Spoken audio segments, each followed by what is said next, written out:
أعوذ بالله من الشيطان الرجيم. بسم الله الرحمن الرحيم. والتين والزيتون وطور سينين وهذا البلد الأمين.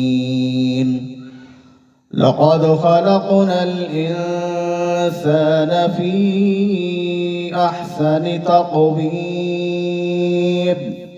ثم رددناه أسفل سافلين إلا الذين آمنوا وعملوا الصالحات فلهم أجر غير ممنون. فما يكذبك بعد بالدين؟ أليس الله بأحكم الحاكمين؟